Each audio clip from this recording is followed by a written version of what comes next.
ഇപ്പോൾ സന്ദേശം എന്നൊരു സിനിമ നമുക്ക് തെലുങ്കിലേക്കോ കന്നഡയിലേക്കോ ഹിന്ദിയിലേക്കോ ഡബ് ചെയ്യാൻ സാധിക്കില്ല. കാരണം ശങ്കരാടി തെരഞ്ഞെടുപ്പ് തോറ്റതിന് വിശദീകരിക്കുന്നതിൻ്റെ ഹാസ്യം എന്താണെന്ന് മനസ്സിലാക്കാൻ അത് മലയാളിക്കേ കഴിയൂ. എപ്പോൾ സുതാര്യത നഷ്ടപ്പെട്ടൊരു അതാര്യതയുടെ ഒരു മറവ് സമൂഹത്തിനിടയിൽ സംഭവിക്കുന്നുവോ അപ്പോൾ ആ സമൂഹം ഒരുപക്ഷെ സൗന്ദര്യബോധമില്ലാത്ത സമൂഹമായിട്ട് മാറിയെന്ന് പറയാം. ഈ ഇന്ദ്രിയങ്ങളും ഇടതുപക്ഷവും തമ്മിൽ എന്താണെന്നുള്ളതാണ് ഒരു പ്രധാനപ്പെട്ട ഒരു പ്രശ്നം. ഇതിൻ്റെ ഒരു സൈദ്ധാന്തികമായൊരു പ്രശ്നം അതാണ്. നമ്മളിപ്പോൾ ചിന്തയും ഇടത് ചിന്ത എന്ന് പറയുന്നത് പോലെ അല്ല ഇടത് ഭാവുകത്വം എന്ന് പറയുന്നത്. ചിന്തയുടെ ചരിത്രത്തിൽ ഇടത് പക്ഷത്തിൻ്റെ അല്ലെങ്കിൽ മാർക്സിസ്റ്റ് ഇടപെടൽ ഇതൊക്കെ ഒരുപാട് നമ്മൾ ചർച്ച ചെയ്തിട്ടുള്ള കാര്യങ്ങളായിരിക്കും ഒരു പക്ഷേ. അതിൻ്റെ പ്രാധാന്യം തിരിച്ചറിയാത്ത ആരും ഉണ്ടാവില്ല ഒരു പക്ഷേ. പക്ഷേ ഈ ഇന്ദ്രിയങ്ങളും ഇടതുപക്ഷവും തമ്മിലുള്ള ബന്ധം ആദ്യം വളരെ പ്രധാനപ്പെട്ടൊരു മേഖലയാണ് എനിക്ക് തോന്നുന്നത്. അതുകൊണ്ട് തന്നെ ഇന്ദ്രിയ അനുഭൂതിയുടെ മണ്ഡലത്തിൽ ഒരു ഇടത് രാഷ്ട്രീയത്തിന് എന്താണ് ചെയ്യാൻ കഴിയുക? ഗഫൂർ അനുസ്മരണത്തിൻ്റെ ഭാഗമായി സംഘടിപ്പിക്കുന്ന ഒരു സ്മാരക സംവാദം ഇടത് ഭാവുകത്വത്തിൻ്റെ വർത്തമാനം എന്ന വിഷയത്തിലാണ് ഈ സംവാദം സംഘടിപ്പിക്കുന്നത്. സംവാദത്തിൽ പങ്കെടുക്കുന്നത് അധ്യാപകനും എഴുത്തുകാരനും വിമർശകനും ഒക്കെയായ ഡോക്ടർ പി പവിത്രനും ഇതേ നിലകളിലെല്ലാം ശ്രദ്ധേയനായ ഡോക്ടർ ടി വി മധുവുമാണ്. അവരെ പ്രത്യേകമായ രീതിയിൽ ഈ സദസ്സിന് പരിചയപ്പെടുത്തേണ്ട കാര്യം ഇല്ല. മലയാളിയെ സംബന്ധിച്ചിടത്തോളം അല്ലെങ്കിൽ മലയാളി സമൂഹത്തെ സംബന്ധിച്ചിടത്തോളം ഇടത് എന്നത് അതിൻ്റെ ഒരു സാധ്യതയും ബാധ്യതയുമാണ് എന്ന് നമുക്ക് അറിയാം.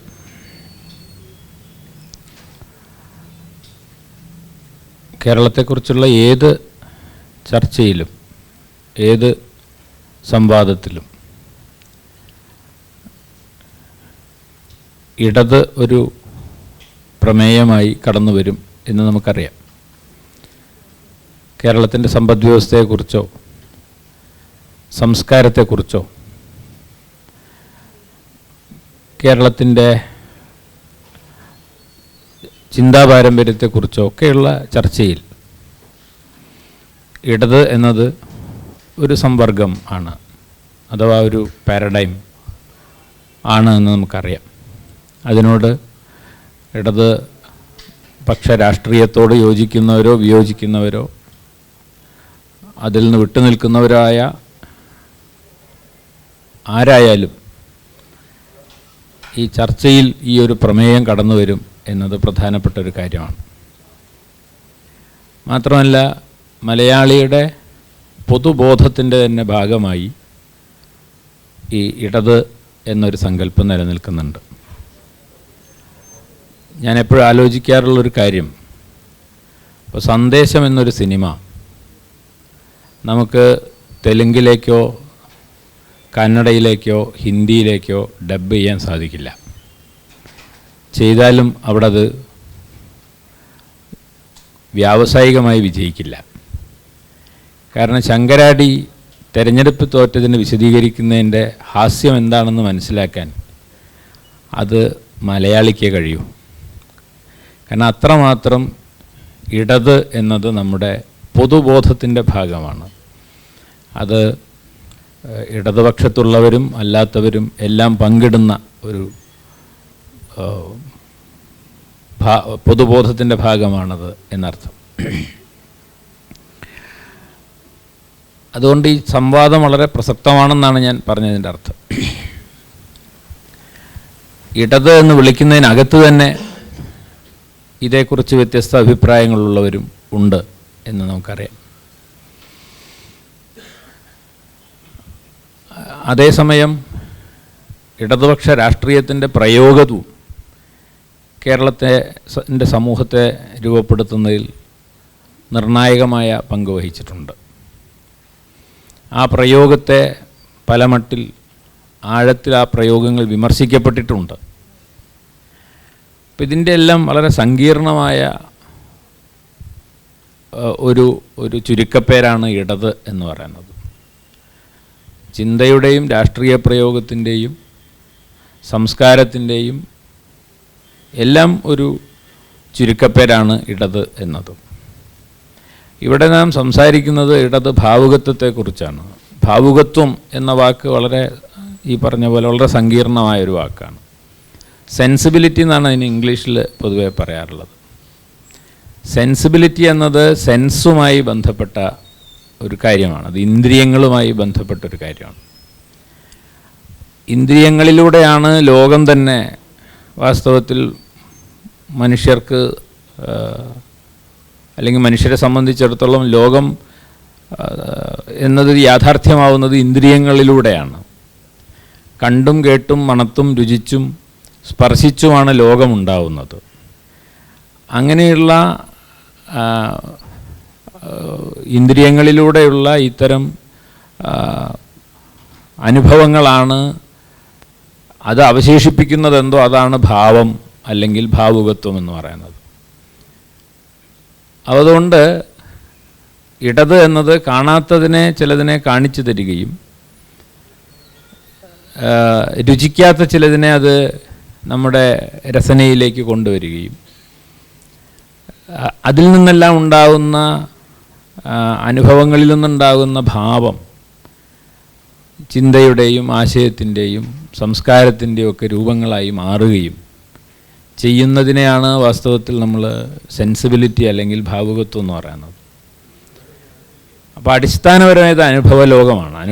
അനുഭവലോകത്തിൽ നിന്നാണ് വാസ്തവത്തിൽ ഈ ചിന്താലോകം ഉണ്ടാകുന്നത്.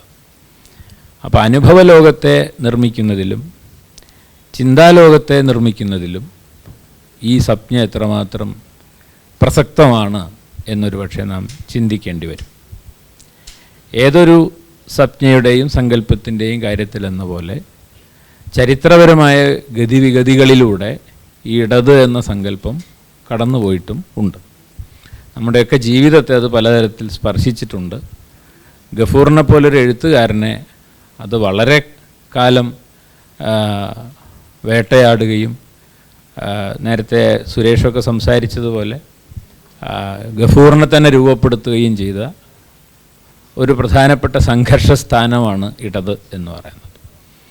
അപ്പോൾ ആ നിലയ്ക്ക് ഇടത് ഭാവുകത്വത്തിൻ്റെ വികാസ പരിണാമങ്ങളുടെ ഒരു സവിശേഷ ഘട്ടത്തിലാണ് നാം ഇപ്പോൾ എത്തി നിൽക്കുന്നത്. നമ്മുടെ പുതിയ മാധ്യമ ലോകം, പുതിയ അനുഭവ ലോകം, പുതിയ ചിന്താലോകം, പുതിയ രാഷ്ട്രീയ പരിതോവസ്ഥ, ഇതിനിടയിലെല്ലാം എവിടെയാണ് ഇടത് നിൽക്കുന്നത് എന്ന ചോദ്യം വളരെ പ്രധാനമാണ് എന്നെനിക്ക് തോന്നുന്നു. അശോകൻ ചെരുവിലിൻ്റെ ഒരു കഥയിൽ ആ കഥ അവസാനിപ്പിക്കുമ്പോൾ പറയുന്നത് പോട്ടയിലേക്കുള്ള വണ്ടി തയ്യാറായിട്ടുണ്ട്, അതേപോലെ മാതാമൃതാനന്ദമയിയുടെ ആശ്രമത്തിലേക്കുള്ള വണ്ടിയും പോകാൻ തയ്യാറായിട്ടുണ്ട് കാട്ടൂർ കടവിൽ. Local committee secretary T Prabhakaran ഇടം വലം നോക്കാതെ പാർട്ടി ഓഫീസിലേക്ക് നടന്നു പോകുന്നുണ്ട് എന്ന് ഒരു കഥ അവസാനിക്കുന്നുണ്ട്. അങ്ങനെ വളരെ സങ്കീർണമായ ഒരു സവിശേഷമായ പശ്ചാത്തലത്തിൽ ഇടത് ഭാവുകത്വത്തെ പറ്റിയുള്ള ചർച്ച വളരെ പ്രധാനമാണ് എന്ന് ഞാൻ വിചാരിക്കുന്നു. ഈ ചർച്ച തുടങ്ങി വെക്കുന്നതിന് വേണ്ടി ഡോക്ടർ പി പവിത്രനോട് അഭ്യർത്ഥിക്കുന്നു.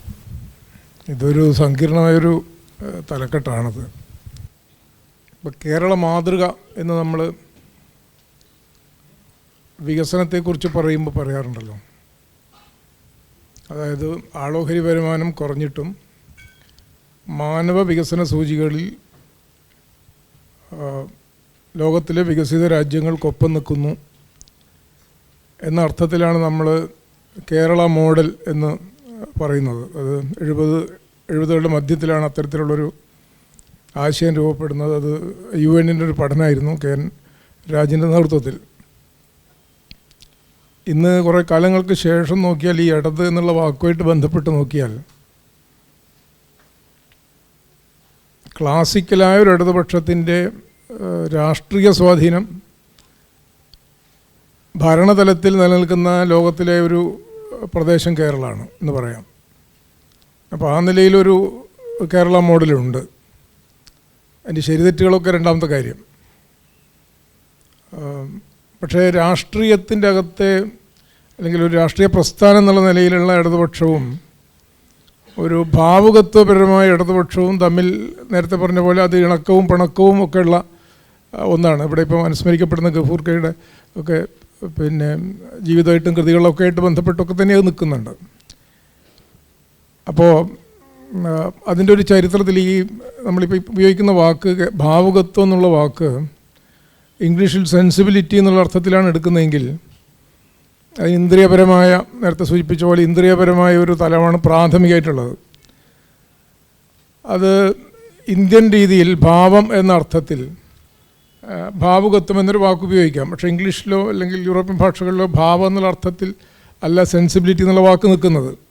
പക്ഷേ രാഷ്ട്രീയ പ്രയോഗത്തിൻ്റെ സന്ദർഭത്തിൽ എനിക്ക് തോന്നുന്നു അത് കൂടുതൽ സൂക്ഷ്മമായിരിക്കുക സംവേദനക്ഷമത എന്നുള്ളൊരു വാക്ക് ഉപയോഗിക്കുമ്പോഴായിരിക്കും. സംവേദനക്ഷമതയിൽ ഈ രണ്ട് ഘടകങ്ങളുണ്ട്. നമ്മൾ ഇന്ദ്രിയപരതയുണ്ട്, അതോടൊപ്പം തന്നെ രാഷ്ട്രീയമായ സൂക്ഷ്മ സംവേദനങ്ങളൊക്കെ ഉണ്ട്. അപ്പോൾ അതുകൊണ്ട് വേണമെങ്കിൽ അതിനെ അങ്ങനെ ഒരു സംവേദനക്ഷമത എന്നുള്ള ഒന്നായിട്ട് കാണാം.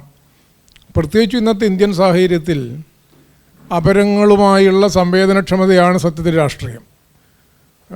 ഇന്നത്തെ പ്രത്യേക സാഹചര്യത്തിൽ ആ സംവേദനക്ഷമത എപ്പോൾ നഷ്ടപ്പെടുന്നോ, എപ്പോൾ ആ സുതാര്യത നഷ്ടപ്പെട്ടൊരു അതാര്യതയുടെ ഒരു മറവ് സമൂഹത്തിനിടയിൽ സംഭവിക്കുന്നുവോ, അപ്പോൾ ആ സമൂഹം ഒരുപക്ഷെ സൗന്ദര്യബോധമില്ലാത്ത സമൂഹമായിട്ട് മാറിയെന്ന് പറയാം.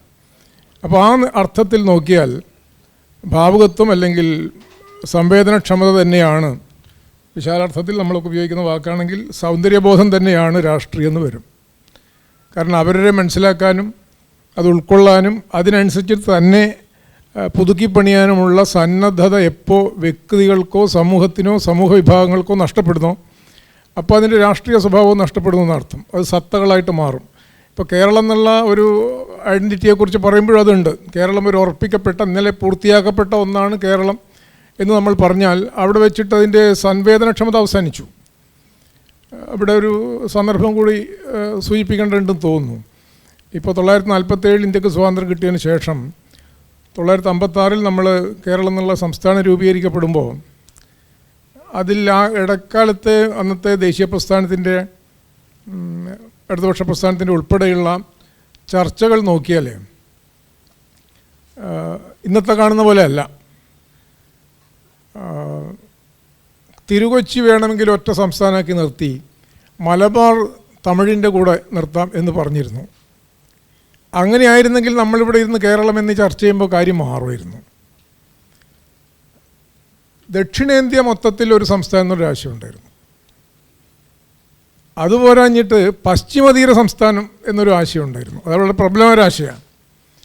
ഈ പശ്ചിമതീര സംസ്ഥാനം എന്നുള്ള ആശയത്തിൻ്റെ അകത്തൊരു ഭാവുകത്വമുണ്ട്. അതെന്താണെന്ന് വെച്ചാൽ കന്യാകുമാരി മുതൽ ഗോകർണം വരെ നീണ്ടു നിൽക്കുന്ന പഴയ പരശുരാമൻ മഴുവറിഞ്ഞു എന്ന് പറയുന്ന പ്രദേശങ്ങൾ ചേർത്തൊരു കേരളം എന്നാണ്. ആ കേരളത്തെ റദ്ദ് ചെയ്തുകൊണ്ടാണ് നമ്മൾ ഭാഷാടിസ്ഥാനത്തിലുള്ള പുതിയ കേരളം എന്നുള്ള സങ്കല്പം വെച്ചത്. അവിടെ വളരെ വ്യക്തമായും ഒരു സംവേദനപരമായ ഒരു വലിയ വിച്ഛേദമുണ്ട്. കാരണം ഭാഷാടിസ്ഥാനത്തിലുള്ളൊരു സംസ്ഥാനമാകുമ്പോൾ അതിൽ ഹിന്ദുവിനും മുസ്ലിമിനും ക്രിസ്ത്യാനിക്കും ബാക്കി വിശ്വാസിക്കും അവിശ്വാസിക്കും ഒക്കെ തുല്യ അവകാശമുണ്ട്.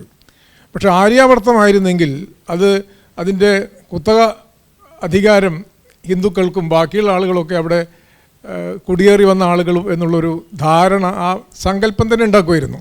അപ്പോൾ ഞാൻ പറഞ്ഞു വന്നത് ഭാഷാടിസ്ഥാനത്തിൽ ഇതിനെ നിർവചിച്ചുകൊണ്ടാണ് നമുക്ക് കേരളത്തെക്കുറിച്ച് ഇത്ര അയവോടുകൂടി ഇത്ര ജനാധിപത്യപരമായിട്ട് സംസാരിക്കാൻ കഴിയുന്നുള്ള ഒരു കാര്യം. അവിടെ ഞാനതിൻ്റെ രാഷ്ട്രീയ തത്വചിന്താതലത്തിലല്ല, എൻ്റെ രാഷ്ട്രീയ തലം മാത്രം പറയാം. എന്താണ്, എവിടെയാണ് തുടങ്ങിയെന്ന് ചോദിച്ചാൽ ഇപ്പോൾ ഇന്നിനെക്കുറിച്ചാണ് ചർച്ച ചെയ്യുന്നതെങ്കിലും അങ്ങനെ ഒരു ഇന്ന് ഇവിടെ ഇരിക്കുന്ന ഇന്ന് മാത്രമല്ലല്ലോ. അത് നമ്മൾ ഒരു വ്യവഹാരത്തിൽ നിന്ന് രൂപപ്പെടുന്നൊരു ഇന്നാണ്. അതിനൊരു ചരിത്രമുണ്ട്. അത് തീർച്ചയായിട്ടും ഒരു നാളെയും രൂപപ്പെടും. നമ്മൾ ഓരോരുത്തരുടെയും വ്യവഹാരത്തിനനുസരിച്ചിട്ട് അതിന് പരിവർത്തനങ്ങളുണ്ടാവും. ഒരുപക്ഷെ ഇന്ത്യൻ ദേശീയ പ്രസ്ഥാനത്തിൽ 1934 കോഴിക്കോടതിൽ വളരെ പ്രധാനപ്പെട്ടൊരു സ്ഥലമാണ് കോൺഗ്രസിൻ്റെ അകത്ത് തന്നെ സോഷ്യലിസ്റ്റ് ഗ്രൂപ്പ് ശക്തിപ്പെടുന്ന ഒരു ഘട്ടത്തിലാണ് സാഹിത്യത്തിലും ഈ ആധുനിക കേരളത്തിലേക്ക് നയിക്കുന്ന ഒരു ഭാവുകത്വ വിച്ഛേദം ഉണ്ടാകുന്നത്. തൊഴിലാളികളും കർഷകരും ഒക്കെ ഉൾപ്പെടുന്ന ഒന്നാണ് രാഷ്ട്രീയത്തെ നയിക്കേണ്ടതെന്നും അതിൽ നിന്ന് രൂപപ്പെടുന്ന ഒന്നാണ് അടുത്ത സമുദായത്തെ രൂപപ്പെടുത്തേണ്ടതെന്നൊക്കെയുള്ള ആശയം കേരളത്തിൽ രൂപപ്പെടുത്തിയതിന് കോഴിക്കോട്ടെ 34 JP ഒക്കെ പങ്കെടുത്ത മീറ്റിങ്ങിന് വലിയ റോളുണ്ട്. അന്ന് 34-37 കാലഘട്ടത്തിലേക്ക് എത്തുമ്പോൾ ജീവൽ സാഹിത്യ പ്രസ്ഥാനമൊക്കെ വരുന്നു. ചരിത്ര വിദ്യാർത്ഥികൾക്കറിയാം, സാഹിത്യ വിദ്യാർത്ഥികൾക്കറിയാം.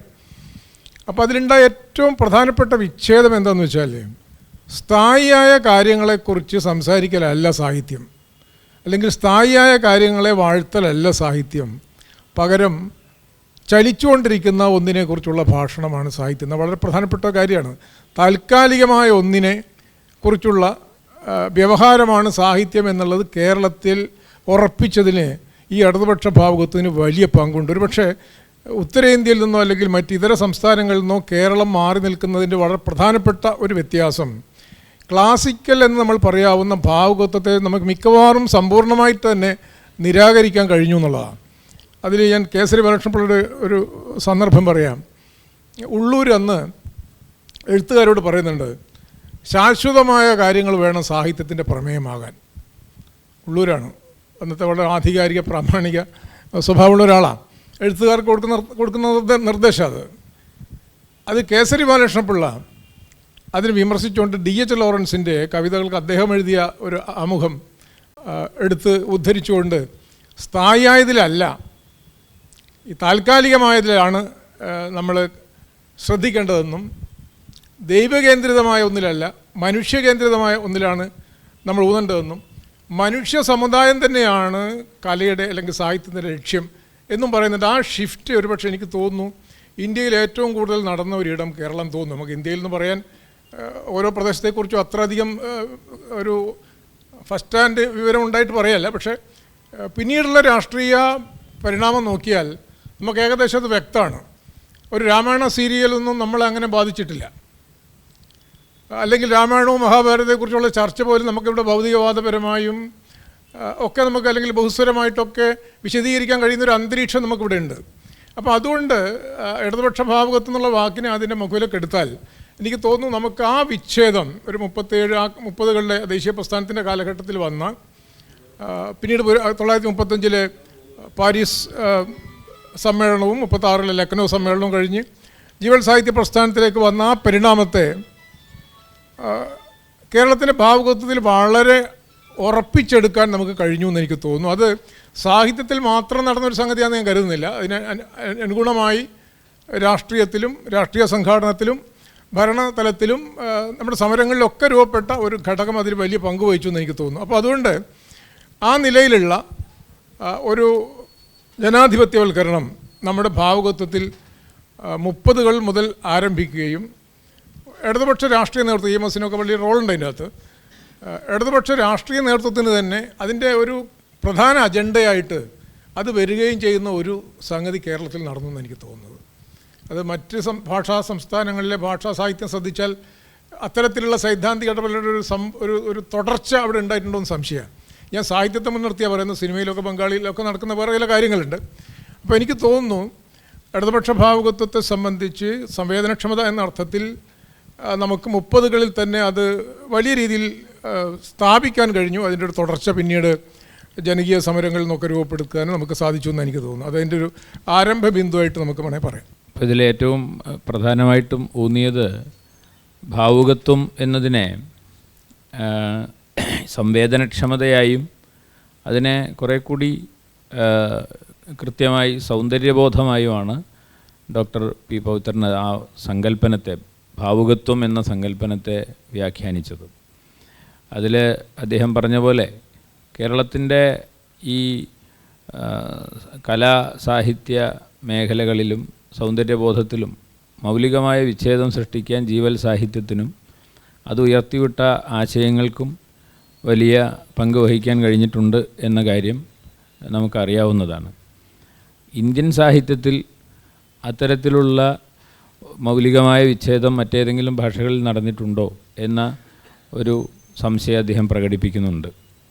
യഥാർത്ഥത്തിൽ ഈ പറഞ്ഞ പോലെ അത്തരമൊരു മൗലികമായ വിച്ഛേദം ഇന്ത്യൻ ഭാഷാ സാഹിത്യങ്ങൾ പരിശോധിക്കുമ്പോൾ കാണാൻ കഴിയുന്നില്ല എന്ന് തന്നെയാണ് ഒരു സാഹിത്യ വിദ്യാർത്ഥി എന്നുള്ള നിലയ്ക്ക് എനിക്കും തോന്നിയിട്ടുള്ളത്. അത്തരം ചില വിച്ഛേദങ്ങൾ ആ ഭാഷകളിൽ ഉണ്ടാവുന്നത് 80കൾക്ക് ശേഷം വന്ന സൂക്ഷ്മ രാഷ്ട്രീയത്തിൻ്റെ, പ്രത്യേകിച്ചും ഫെമിനിസ്റ്റ് ദളിത് രാഷ്ട്രീയത്തിൻ്റെ ഒരു ആവിർഭാവത്തോടു കൂടിയാണ് അത്തരം ഭാഷകളിൽ അങ്ങനെ ഒരു വിച്ഛേദം നാം കാണുന്നത്. അത് സർഗസാഹിത്യത്തിൻ്റെ മണ്ഡലത്തിലായാലും വിമർശനത്തിൻ്റെ മണ്ഡലത്തിലായാലും കലാവിമർശനത്തിൻ്റെ മണ്ഡലത്തിലായാലും നാം അതാണ് വാസ്തവത്തിൽ കാണുന്നത്. ഇപ്റ്റ പോലുള്ള ചില സംരംഭങ്ങൾ നാടകത്തിൻ്റെയും മറ്റും മണ്ഡലങ്ങളിൽ ചില ചലനങ്ങൾ സൃഷ്ടിച്ചിട്ടുണ്ടെങ്കിലും അടിസ്ഥാനപരമായി ജീവിത ദർശനത്തിൽ തന്നെ അങ്ങനൊരു മാറ്റം കേസരിയെ ഉദ്ധരിച്ചുകൊണ്ട് പറഞ്ഞതുപോലെയുള്ള ഒരു പരിവർത്തനം വരുത്താൻ അത്തരം സമൂഹങ്ങളിൽ സാധിച്ചിട്ടില്ല എന്ന് തന്നെയാണ് അത്തരം ചില സാഹിത്യ രൂപങ്ങളൊക്കെ ആയിട്ട് ബന്ധപ്പെടാൻ കഴിഞ്ഞപ്പോൾ എനിക്ക് മനസ്സിലായിട്ടുള്ളത്. അപ്പോൾ അതുകൊണ്ട് ആ ഒരു സൗന്ദര്യബോധം എന്നൊരു സങ്കല്പനത്തിൻ്റെ അടിസ്ഥാനത്തിലാണ് ഈ ചർച്ച അവതരിപ്പിക്കപ്പെട്ടിട്ടുള്ളത്. ഇനി കേരളത്തിൻ്റെ ഒരു ചിന്താചരിത്രത്തിൽ ഇതെങ്ങനെയാണ് ഇടത് ഭാവുകത്വം എന്നൊരു സങ്കല്പം കടന്നു വരുന്നതെന്നും അത് എങ്ങനെയാണ് പരിണമിക്കുന്നത് എന്നതിനെ സംബന്ധിച്ച് ഡോക്ടർ ടി.വി. മധു പ്രതികരിക്കും. കേരളവും ഇടത് ഭാവുകത്വവും തമ്മിലുള്ള ബന്ധത്തെക്കുറിച്ച് പറയുന്നതിന് മുമ്പ് ഒന്നാമത്തെ ഒരു കാര്യം ഭാവുകത്വം എന്നുള്ള വാക്കിലുള്ള ചില പ്രശ്നങ്ങളാണ്. ആ വാക്ക് നമ്മൾ സാധാരണ ഉപയോഗിക്കുന്ന വാക്കാണെങ്കിലും പ്രത്യേകിച്ച് വലിയ അർത്ഥമൊന്നുമില്ലാത്തൊരു വാക്കാണ്. അതിൻ്റെ ഒരു പദനിഷ്പത്തി നോക്കിയാലും അതിന് അങ്ങനെ റൂട്ടൊന്നുമില്ല ഈ വാക്കിന്. എങ്ങനെ ഒരു പ്രയോഗസാധുത വന്ന ഒരു വാക്ക് മാത്രമാണ് സത്യത്തിലത്. അനിലും പവിത്രനെ സൂചിപ്പിച്ച പോലെ സെൻസിബിലിറ്റിയെ സൂചിപ്പിക്കുന്നൊരു വാക്കായിട്ട് ആണ് നമ്മൾ പൊതുവെ അത് ഉപയോഗിച്ച് പോരുന്നത്. ആ അർത്ഥത്തിൽ പവിത്രൻ പറഞ്ഞതിനോട് ഞാൻ യോജിക്കുകയാണ്. സംവേദനക്ഷമത അല്ലെങ്കിൽ സംവേദനശേഷി, ക്ഷമതയേക്കാൾ കൂടുതൽ ശേഷിയായിരിക്കും ചിലപ്പോൾ നന്നാവാമെന്ന് എനിക്ക് തോന്നുന്നു. എന്തായാലും ആ വാക്കിൻ്റെ കാര്യം അവിടെ നിൽക്കട്ടെ. നമുക്കൊരു പ്രയോഗ സാധുതയുള്ളൊരു വാക്ക് എന്നുള്ള നിലയ്ക്ക് ഭാവുകത്വം തന്നെ ഉപയോഗിക്കുന്നതിൽ തെറ്റില്ല എന്ന് തോന്നുന്നു. ഈ ഭാവുകത്വം എന്നൊരു വാക്ക് ഉപയോഗിക്കുമ്പോൾ നമ്മൾ ശ്രദ്ധിക്കേണ്ട ഒരു മറ്റൊരു കാര്യം, അതിനെ തീർച്ചയായിട്ടും അത് സെൻസുമായിട്ട് ബന്ധപ്പെട്ടതാണ്, ഇന്ദ്രിയങ്ങളായിട്ട് ബന്ധപ്പെട്ടതാണ്. സെൻസ് എന്ന് പറയുമ്പോൾ ബോധം എന്നുള്ള അർത്ഥമുണ്ട്, അറിവുണ്ട്, ഇന്ദ്രിയ സെൻസ് ആ അർത്ഥത്തിലുണ്ട്. കുറേ കൂടി സാധാരണമായിട്ട് നമ്മൾ ഉപയോഗിക്കുന്നത് ഇന്ദ്രിയ അനുഭൂതിയുമായിട്ട് ബന്ധപ്പെട്ട ഒരു വാക്കായിട്ടാണ്. ഈ ഇന്ദ്രിയങ്ങളും ഇടതുപക്ഷവും തമ്മിൽ എന്താണെന്നുള്ളതാണ് ഒരു പ്രധാനപ്പെട്ട ഒരു പ്രശ്നം. ഇതിൻ്റെ ഒരു സൈദ്ധാന്തികമായൊരു പ്രശ്നം അതാണ്. നമ്മളിപ്പോൾ ചിന്തയും ഇടത് ചിന്ത എന്ന് പറയുന്നത് പോലെ അല്ല ഇടത് ഭാവുകത്വം എന്ന് പറയുന്നത്. ചിന്തയുടെ ചരിത്രത്തിൽ ഇടത് പക്ഷത്തിൻ്റെ അല്ലെങ്കിൽ മാർക്സിസ്റ്റ് ഇടപെടൽ ഇതൊക്കെ ഒരുപാട് നമ്മൾ ചർച്ച ചെയ്തിട്ടുള്ള കാര്യങ്ങളായിരിക്കും ഒരു പക്ഷേ. അതിൻ്റെ പ്രാധാന്യം തിരിച്ചറിയാത്ത ആരും ഉണ്ടാവില്ല ഒരു പക്ഷേ. പക്ഷേ ഈ ഇന്ദ്രിയങ്ങളും ഇടതുപക്ഷവും തമ്മിലുള്ള ബന്ധം ആദ്യം വളരെ പ്രധാനപ്പെട്ടൊരു മേഖലയാണ് എനിക്ക് തോന്നുന്നു. അതുകൊണ്ട് തന്നെ ഇന്ദ്രിയ അനുഭൂതിയുടെ മണ്ഡലത്തിൽ ഒരു ഇടത് രാഷ്ട്രീയത്തിന് എന്താണ് ചെയ്യാൻ കഴിയുക, അല്ലെങ്കിൽ എന്താണ് അതിൻ്റെ ഒരു റോൾ എന്താണെന്നുള്ളത് പ്രധാനമാണ് എന്നെനിക്ക് തോന്നുന്നു. അപ്പം ഞാനിത് ഇങ്ങനെ ആലോചിച്ച സമയത്ത് ഒരു കാര്യം എനിക്ക് പെട്ടെന്ന് തോന്നിയത്, ഞാനൊരു സൈദ്ധാന്തികമായ ലെവലിൽ നിന്നിട്ടാണ് ചില കാര്യങ്ങൾ പറയുന്നത്, അല്ലെങ്കിൽ സങ്കല്പനപരമായ ചില കാര്യങ്ങൾ. ഈ മാർക്സ് ഇന്ദ്രിയങ്ങളെപ്പറ്റി പറഞ്ഞിട്ടുള്ള ചില കാര്യങ്ങൾ വളരെ പ്രധാനമാണ്. ഒരു പക്ഷേ ഇടത് ഭാവുകത്വം എന്നുള്ള ആ സങ്കല്പനത്തെ പരിശോധിക്കുമ്പോൾ അത് വളരെ പ്രധാനമാണെന്ന് തോന്നുന്നു. ഒരു പക്ഷേ മാർക്സ് പ്രസിദ്ധീകരിച്ചിട്ടുള്ള കൃതികളിലല്ല അതുള്ളത്. സാധാരണ പറയാറുണ്ട് മാർക്സ് പ്രസിദ്ധീകരിച്ച കൃതികൾക്ക് മുമ്പ് എഴുതിയിട്ടുള്ള, വേണമെങ്കിൽ ഒരു ആന്ത്രപ്പോളജി, ഫിലോസോഫിക്കൽ ആന്ത്രപ്പോളജി എന്ന രീതിയിൽ ചെയ്തിട്ടുള്ള കുറേ കുറിപ്പുകളുണ്ട്. 1844 1844 എഴുതിയിട്ടുള്ള കുറിപ്പുകൾ. ഈ കുറിപ്പുകളിലൊക്കെ ഇന്ദ്രിയങ്ങളുമായി ബന്ധപ്പെട്ട ഒരുപാട് ആലോചനകൾ മാർക്സിൻ്റെ നടത്തിയിട്ടുണ്ട്. അത് പിൽക്കാലത്ത് ഇപ്പം പുതിയ പലരും അതിനെപ്പറ്റി പറയുകയൊക്കെ ചെയ്യുന്നുണ്ട്. അത് മാർക്സ് ഈ സാധാരണ നമ്മൾ പറയുന്ന ഇന്ദ്രിയങ്ങൾ, നമ്മുടെ കണ്ണും കാതും ഒക്കെ അടങ്ങുന്ന ഇന്ദ്രിയങ്ങളെക്കുറിച്ച് പറഞ്ഞിട്ടുള്ള ചില നിരീക്ഷണങ്ങൾ, ഒരുപക്ഷെ കലയെയും സാഹിത്യത്തെയും സൗന്ദര്യത്തെയും ഒക്കെ കുറിച്ചിട്ടുള്ള വലിയ ചില ആലോചനകൾക്ക് വഴിവെക്കുന്ന ചിന്തകളാണെന്ന് എനിക്ക് തോന്നുന്നു. ഒരുപക്ഷെ ഇടതുപക്ഷവും ബൗദ്ധവും തമ്മിലുള്ള ബന്ധത്തിൽ തുടങ്ങുന്നത് ചിലപ്പോൾ, ചിന്തയുടെ ചരിത്രത്തിൽ തുടങ്ങുന്നത് ചിലപ്പം ആ നിലപാടുകളിൽ നിന്നാണ്, ആ കാഴ്ചപ്പാടുകളിൽ നിന്നാണ് എനിക്ക് തോന്നുന്നു. ഒന്ന്, മാർക്സ് പറഞ്ഞിട്ടുള്ളൊരു കാര്യം, അതായത് മാർക്സിന് തൊട്ട് മുമ്പ്, ഞാൻ വളരെ ചുരുക്കി പറയാൻ ശ്രമിക്കുകയാണ്,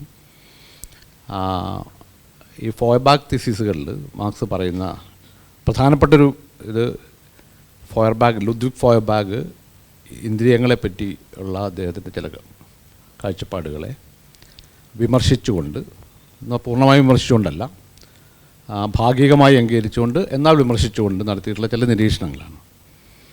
അതിൽ ഈ ഫോയർബാഗിൻ്റെ ഒരു നിലപാട് വളരെ പ്രധാനപ്പെട്ട നിലപാടാണത്. അദ്ദേഹം പറയുന്നത് ഈ മനുഷ്യരുടെ ഇന്ദ്രിയങ്ങൾ എന്ന് പറയുന്നത് ഒരു ആനിമൽ കോമ്പണൻ്റ് അല്ല. അതായത് നിങ്ങളുടെ ശരീരത്തിൽ, മനുഷ്യൻ്റെ ശരീരത്തിൽ ചിന്തിക്കുന്ന സവിശേഷ സിദ്ധി എന്ന നിലയ്ക്ക് ചിന്തയുണ്ട്, ബൗദ്ധിക ശേഷിയുണ്ട്. ഇന്ദ്രിയങ്ങളെന്ന് പറഞ്ഞാൽ അത് സവിശേഷമായ ഒന്നല്ല. അതായത് ഇപ്പം മൃഗങ്ങൾക്കൊക്കെ ഉള്ള ഇന്ദ്രിയങ്ങൾക്ക് തന്നെയാണ് മനുഷ്യർക്കുള്ളത്. അപ്പം മനുഷ്യനിലുള്ളൊരു ഒരു ആനിമൽ കോമ്പണൻറ്റ് മാത്രമാണ് ഇന്ദ്രിയങ്ങൾ എന്ന വാദത്തെ എതിർക്കുകയാണ് ഈ ഫോയർബാഗ് ചെയ്യുന്നത്. ഫോയർബാഗ് പറയുന്നത് അങ്ങനെയല്ല. സത്യത്തിൽ മനുഷ്യരുടെ ഇന്ദ്രിയങ്ങൾ എന്ന് പറഞ്ഞാൽ അതൊരു ആനിമൽ കോമ്പണൻ്റ് ആയിട്ടല്ല അതിനെ കാണേണ്ടത്. അതിനൊരു ഉദാഹരണം അദ്ദേഹം പറയുന്നത് വളരെ പ്രധാനപ്പെട്ടൊരു ഉദാഹരണമാണ്. അത് പലരും ചർച്ച ചെയ്തിട്ടുള്ളതാണ്. ഇപ്പോൾ മനുഷ്യരെക്കാൾ കൂടുതൽ ഇന്ദ്രിയ ശേഷി ചില മൃഗങ്ങൾക്കുണ്ട്. ഇപ്പോൾ നായ്ക്കൾക്ക് ഗന്ധമറിയാനുള്ള കഴിവ്, മനുഷ്യരുടെ മൂക്കിനേക്കാൾ കൂടുതൽ ഗന്ധം അറിയാനുള്ള കഴിവുണ്ട്. അതുപോലെ മറ്റ് പല മൃഗങ്ങൾക്കും മനുഷ്യരുടെ ഇന്ദ്രിയ ശേഷിയേക്കാൾ കൂടുതൽ ശേഷിയുണ്ട്. പക്ഷേ ഫോയർബാഗിൻ്റെ വളരെ സൂക്ഷ്മമായ ഒരു നിരീക്ഷണം എന്ന് പറയുന്നത്, ഒരു ഹണ്ടർ ഡോഗ്, ഒരു വേട്ട വരുന്നൊരു പട്ടിക്ക് അതിൻ്റെ ഘ്രാണശേഷി കൂടുതലാണ്. പക്ഷേ അതിൻ്റെ ഘ്രാണശേഷി എന്ന് പറഞ്ഞാൽ അതിൻ്റെ ജൈവികമായ ആവശ്യങ്ങളുമായിട്ട് ബന്ധപ്പെട്ട് മാത്രമുള്ളതാണ്. എല്ലാ മണങ്ങളെയും അതിന് പിടിച്ചെടുക്കാൻ പറ്റില്ല. ചില മണങ്ങൾ മാത്രമാണ്, ചില ഗന്ധങ്ങളോട് മാത്രമാണത് അതിൻ്റെ മൂക്ക് സംവദിക്കുന്നത്. എന്ന് പറഞ്ഞാൽ അതിൻ്റെ ജൈവികമായ ഇരയുടെ മണമായിരിക്കും, അല്ലെങ്കിൽ അതിന് ജൈവികമായ നിലനിൽപ്പിന് വേണ്ടുന്ന ആവശ്യങ്ങളെ നിറവേറ്റുന്ന രീതിയിലാണ് അതിൻ്റെ ഇന്ദ്രിയങ്ങൾ പ്രവർത്തിക്കുന്നത്. മനുഷ്യരുടെ ഇന്ദ്രിയങ്ങളല്ല, അങ്ങനെയല്ല. മനുഷ്യരുടെ ഇന്ദ്രിയങ്ങൾ, പ്രത്യേകിച്ച് ഇപ്പം ഈ ഉദാഹരണത്തിൻ്റെ ഇതിൽ പറയുകയാണെങ്കിൽ, നമ്മുടെ മൂക്ക് എല്ലാ മണങ്ങളും അറിയാൻ കഴിയുന്ന മൂക്കാണ്. ഒരു സ്പെസിഫിക് ആയിട്ടുള്ളൊരു ഗന്ധം മാത്രമല്ല, എല്ലാ ഗന്ധങ്ങളോടും തുറന്നിരിക്കുന്ന ഒന്നാണ് മനുഷ്യൻ്റെ മൂക്ക്, അല്ലെങ്കിൽ മനുഷ്യരുടെ ഇന്ദ്രിയങ്ങളുടെ പ്രത്യേകത അതാണ്. അതിനെ വിശകലനം ചെയ്തുകൊണ്ട് ഫോയർബാഗ് പറയുന്നൊരു കാര്യം, മനുഷ്യരുടെ ഇന്ദ്രിയങ്ങൾക്ക് സ്വാതന്ത്ര്യമുണ്ട്, സ്വതന്ത്രമാണ്, ആവശ്യങ്ങളിൽ നിന്ന് സ്വതന്ത്രമാണ് അതിൻ്റെ ഇന്ദ്രിയങ്ങൾ എന്നാണ്. ജൈവികമായ ആവശ്യങ്ങളിൽ നിന്ന്, നെസസിറ്റിയിൽ നിന്ന് സ്വതന്ത്രമായ ഒന്നാണ് മനുഷ്യരുടെ ഇന്ദ്രിയങ്ങൾ എന്നുള്ള കാഴ്ചപ്പാടാണ് ഫോയർബാഗ് അവതരിപ്പിക്കുന്നത്. അപ്പോൾ മാർക്സ് ഇത് വളരെ താല്പര്യത്തോടു കൂടിയും വളരെ ഗൗരവത്തോടു കൂടിയും എടുക്കുന്നൊരു ആർഗ്യുമെൻ്റാണ്. മാർക്സ് പറയുന്നത്, ആദ്യമായിട്ട് അങ്ങനെ മനുഷ്യരുടെ ഇന്ദ്രിയങ്ങളെ ഹിസ്റ്റോറിസൈസ് ചെയ്യുന്ന ഒരു പ്രോസസ്സ് ഈ ഫോയർബാഗിൽ നടക്കുന്നുണ്ട് എന്നുള്ളതാണ്. അപ്പോൾ ഒരു മൃഗങ്ങൾക്കുള്ള ഇന്ദ്രിയങ്ങൾ പോലെ തന്നെയാണ് രൂപത്തിലും ഭാവത്തിലും നമ്മുടെ ഇന്ദ്രിയങ്ങളെങ്കിലും നമ്മുടെ ഇന്ദ്രിയങ്ങൾ ലിബറേറ്റഡ് ആയിട്ടുള്ള, അതുകൊണ്ട് തന്നെ അതിനൊരു യൂണിവേഴ്സാലിറ്റി ഉണ്ടെന്നാണ്, സാർവത്രികതയുണ്ട്. അതിന് എല്ലാ മണങ്ങളെയും സ്വീകരിക്കാൻ കഴിയുന്ന മൂക്കാണ് മനുഷ്യർക്കുള്ളത്. അതുപോലെ സ്റ്റൊമക്കിൻ്റെ കാര്യം, ഇത് വളരെ പ്രധാനപ്പെട്ടൊരു കാര്യമായിട്ട് തോന്നുന്നത്. കാരണം ഈ സ്റ്റൊമക്കിനെ പറ്റിയൊക്കെയാണ് ഇവരുടെ ചിന്ത, ബോഡിയെക്കുറിച്ചാണ്. മനുഷ്യരുടെ സ്റ്റൊമക്കിൻ്റെ പ്രത്യേകത എന്ന് പറയുന്നത്, അതിലൊരു ഉദാഹരണം പറയുന്നുണ്ട്. ഈ ഫോയർബാഗ് പറയുന്നൊരു ഉദാഹരണം, ഇപ്പോൾ ഒരു ജീവിക്ക് നിങ്ങൾ മനുഷ്യൻ്റെ ബുദ്ധി കൊടുക്കുക, ഒരു മൃഗത്തിൻ്റെ സ്റ്റൊമക്ക് കൊടുക്കുക, വയറ് കൊടുക്കുക, എന്തായിരിക്കും സംഭവിക്കുക എന്നുള്ളതാണ് ഒരു തോട്ട് എക്സ്പെരിമെൻ്റ് പോലെ. ഫോയ്ബാഗ് പറയുന്നത് അത് മനുഷ്യനാവില്ല ഒരിക്കലും. സാധാരണ നിലയ്ക്ക് പറഞ്ഞാൽ സ്റ്റൊമക്ക് എന്ന് പറഞ്ഞാൽ മൃഗങ്ങൾക്കൊക്കെ ഉള്ളൊരു സംഗതിയാണ്. ആ സ്റ്റൊമക്കും മനുഷ്യരുടെ ബുദ്ധിയുമുള്ള ഒരു ജീവിയെ സങ്കല്പിച്ചാൽ അതിനൊരിക്കലും മനുഷ്യനാവാൻ കഴിയില്ല എന്നുള്ളതാണ് ഫോയ്ബാഗിൻ്റെ ഒരു ആലോചന. കാരണം മനുഷ്യരുടെ സ്റ്റൊമക്കും ഒരു മൃഗത്തിൻ്റെ സ്റ്റൊമക്കും തമ്മിലുള്ള വ്യത്യാസം, നിങ്ങളുടെ സ്റ്റൊമക്കിനൊരു യൂണിവേഴ്സാലിറ്റി ഉണ്ട്. അതിന് ഏത് ഭക്ഷണവും സ്വീകരിക്കാൻ പറ്റും എന്ന് പറഞ്ഞാൽ ഇപ്പോൾ ആന വെജിറ്റേറിയൻ ആണെന്ന് നമ്മൾ പറയാറുണ്ട് സാധാരണ. അതിന് പ്രത്യേക തരത്തിലുള്ള സ്പെസിഫിക് ആയിട്ടുള്ളൊരു ഫുഡിനോട് മാത്രമേ അതിന് ചെയ്യാൻ പറ്റുമെങ്കിൽ എനിക്ക് ഏത് ഭക്ഷണത്തോടും തുറന്നിരിക്കുന്ന സ്റ്റൊമക്കാണ് മനുഷ്യർക്കുള്ളത്. അതുകൊണ്ട് തന്നെ നെസസിറ്റിയിൽ നിന്ന് പുറത്ത് കിടക്കുന്ന ഒന്നാണ് ഇന്ദ്രിയങ്ങൾ. ഇതാണ് ആ കാഴ്ചപ്പാട്. അനിവാര്യതയിൽ നിന്ന് പുറത്ത് കിടക്കുന്ന ഇന്ദ്രിയങ്ങളാണ് മനുഷ്യരുടെ ഇന്ദ്രിയങ്ങൾ. അതുകൊണ്ട് human census R liberated census എന്നാണ് ഒരു വാദം. പക്ഷെ മാർക്സ് ഇത് പരിശോധിച്ചതിന് ശേഷം മാർക്സ് പറയുന്നത് ഇതിലൊരു അപകടമുണ്ട്, ഈ ചിന്തയിലൊരു അപകടമുണ്ട്. കാരണം ഈ ആവശ്യങ്ങളിൽ നിന്ന് ലിബറേറ്റഡ് ആയിട്ടുള്ള വിമോചിതമായിട്ടുള്ള ഒരു ഇന്ദ്രിയങ്ങൾ എന്ന് പറയുന്നത് നമ്മൾ സൂക്ഷിച്ചു നോക്കിക്കഴിഞ്ഞാൽ സത്യത്തിൽ അങ്ങനെയല്ല സംഭവിച്ചിട്ടുള്ളത് മനുഷ്യരുടെ കാര്യത്തിൽ. ഒരു കാര്യം ശരിയാണ്, ഒരു നാച്ചുറലായിട്ടുള്ള മനുഷ്യൻ്റെ കോൺസ്റ്റിറ്റ്യൂഷൻ്റെ ഭാഗമായിട്ടുള്ള ഒന്നല്ല ഇന്ദ്രിയങ്ങൾ എന്ന് പറയുന്നത്. ഓക്കെ, ഇന്ദ്രിയങ്ങളെ അങ്ങനെയല്ല കാണേണ്ടത്, അത് ചരിത്രപരമായ ഒന്നാണ്. മാർക്സ് പറയുന്നൊരു കാര്യം, നിങ്ങളുടെ 5 ഇന്ദ്രിയങ്ങളും ചരിത്രപരമായി ഉണ്ടായിട്ടുള്ള കാര്യങ്ങളാണെന്നാണ്. അത് മാർക്സും എംഗൽസും ഒക്കെ പണ്ട് ആലോചിച്ചിട്ടുള്ളൊരു കാര്യമാണ്. ഇപ്പോൾ ഉദാഹരണത്തിന് അവയവങ്ങളുടെ കാര്യത്തിൽ തന്നെ എംഗൽസൊക്കെ പറയുന്ന ഇത് നമുക്കറിയാം. നമ്മുടെ കൈ എന്ന് പറഞ്ഞാൽ അധ്വാനത്തിൻ്റെ ഉപകരണമല്ല, അധ്വാനത്തിൻ്റെ ഉൽപ്പന്നം കൂടിയാണ്.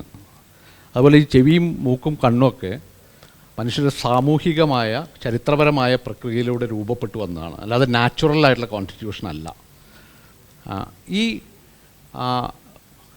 ചരിത്രപരമായ ചരിത്രപരതയുള്ള ഇന്ദ്രിയങ്ങൾ, ഈ ഇന്ദ്രിയങ്ങളുടെ സ്വാതന്ത്ര്യം എന്ന് പറയുന്നത് യഥാർത്ഥത്തിൽ സംഭവിക്കുന്നത് ഒരു കമ്മ്യൂണിസ്റ്റ് സൊസൈറ്റിയിലാണെന്നാണ് മാർക്സിൻ്റെ വാദം. ഇത് വളരെ പ്രധാനപ്പെട്ട ഇന്ദ്രിയങ്ങളുടെ സ്വാതന്ത്ര്യ പ്രഖ്യാപനമാണ് കമ്മ്യൂണിസം എന്ന് മാർക്സ് നടത്തുന്നൊരു പ്രധാനപ്പെട്ട നിരീക്ഷണമുണ്ട്.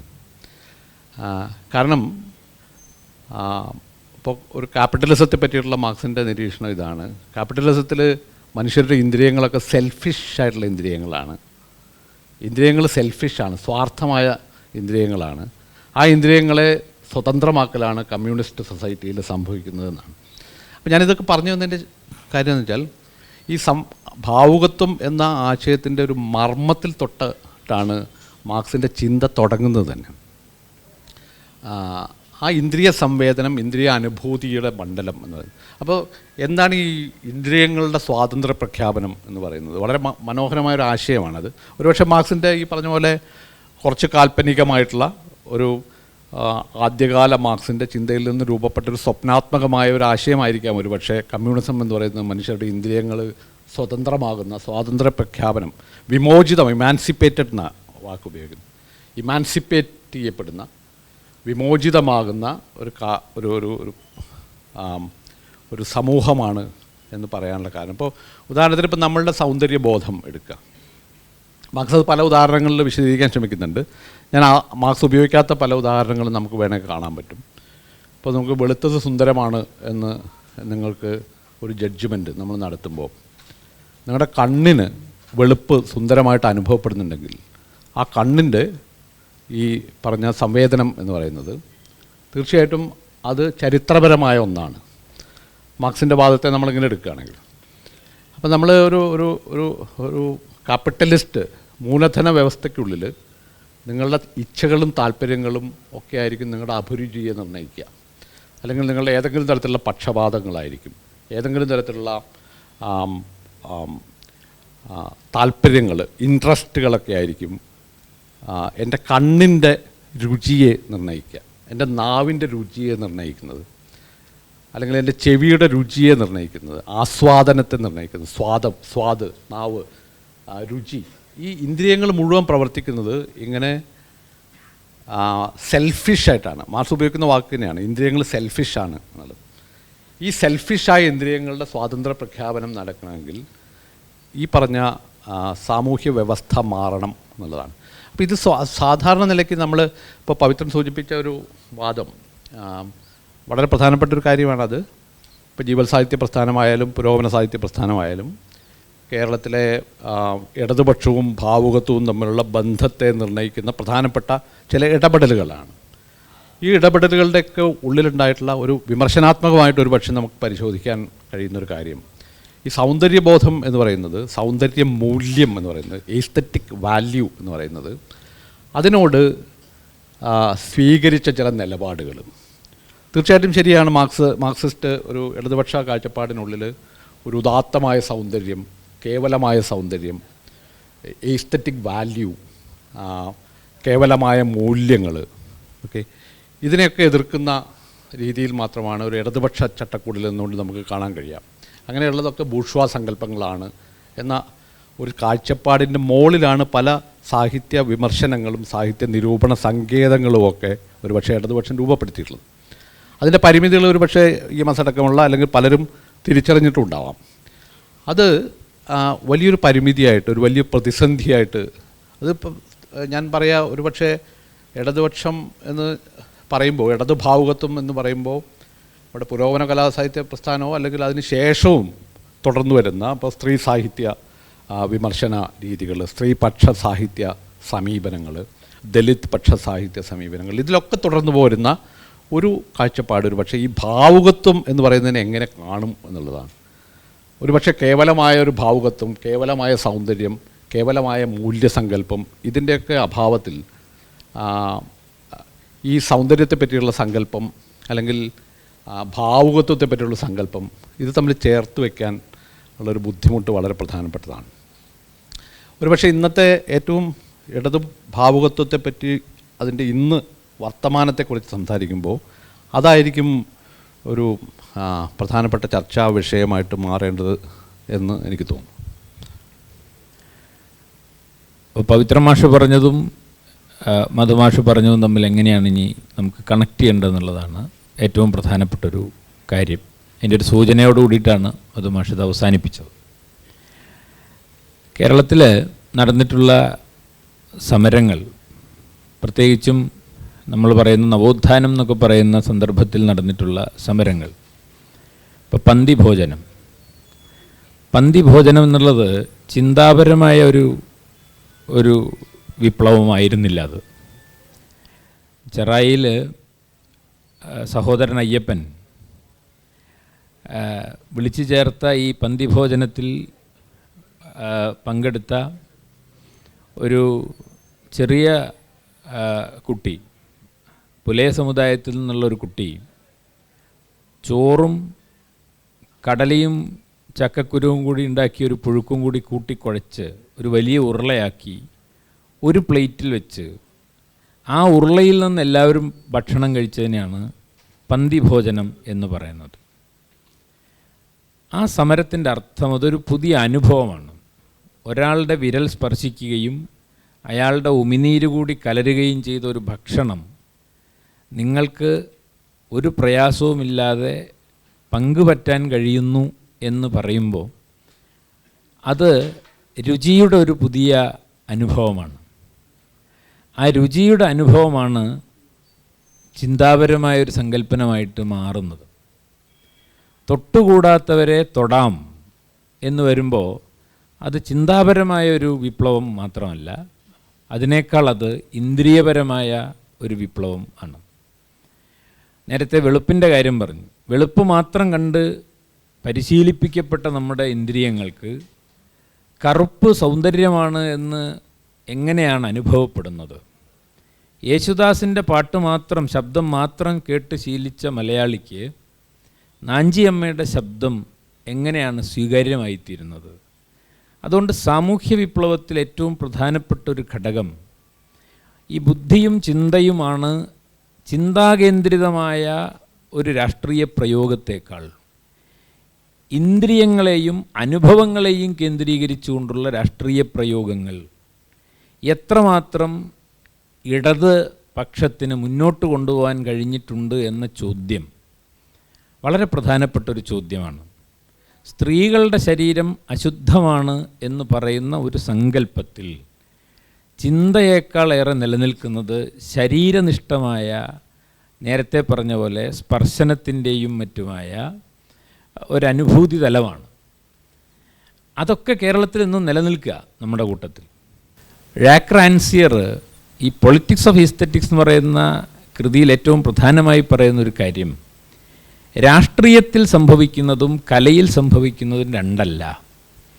നമുക്കറിയാത്ത, നാം അനുഭവിക്കാത്ത ഒരു പുതിയ ലോകത്തെ തുറന്നു കാണിക്കുകയോ അല്ലെങ്കിൽ അനുഭവിപ്പിക്കുന്നതാണ് സാഹിത്യവും കലയുമെങ്കിൽ അതുതന്നെയാണ് രാഷ്ട്രീയവും ചെയ്യുന്നതെന്ന് അദ്ദേഹം പറയുന്നുണ്ട്.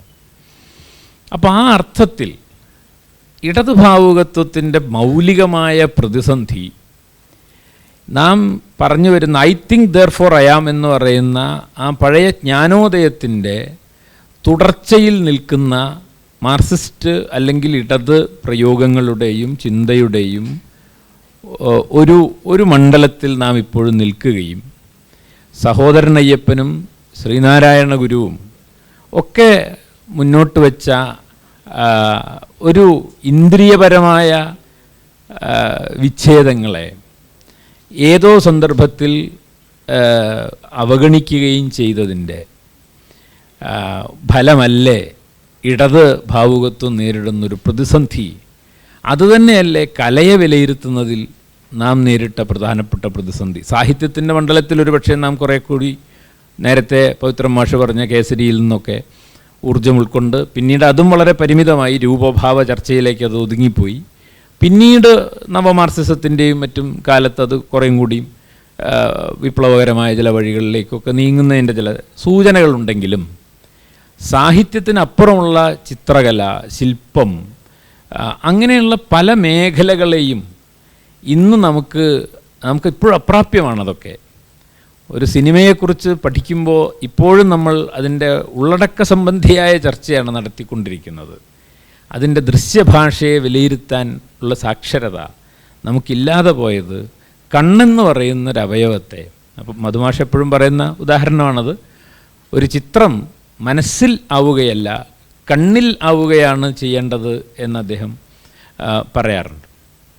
അപ്പോൾ ഈ അനുഭവം ഈ ഇന്ദ്രിയങ്ങളെ നിഷേധിച്ചുകൊണ്ടും ഇന്ദ്രിയങ്ങളുടെ മാർക്സ് തന്നെ സൂചിപ്പിച്ചു എന്ന് അദ്ദേഹം പറഞ്ഞ ഇന്ദ്രിയങ്ങളുടെ വിമോചനപരത എന്ന് പറയുന്ന ഒരാശയത്തെ കൈയൊഴിയുന്നതല്ലേ കേരളത്തിലെ ഇടതുഭാവുകത്വത്തിന് വരുന്ന ഒരു വലിയ പരിണാമം അല്ലെങ്കിൽ പ്രതിസന്ധി എന്ന് നാം ആലോചിക്കേണ്ടതാണ്. അതിൻ്റെ ചില മാതൃകകൾ കേരളത്തിൻ്റെ രാഷ്ട്രീയാബോധത്തിൽ തന്നെ ഉണ്ട് എന്നിരിക്കെ നാം എന്തുകൊണ്ടാണ് അവയെ വിട്ടുപോകുന്നത്?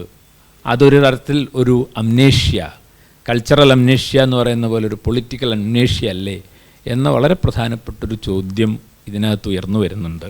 അതോടെ നമുക്ക് ഇതിൻ്റെ വർത്തമാനത്തിലേക്ക് പ്രവേശിക്കാൻ സാധിക്കുമെന്നാണ് എനിക്ക് തോന്നുന്നത്. പവിത്ര മാഷ് കൂടുതൽ കൂട്ടിച്ചേർക്കാൻ കഴിയും.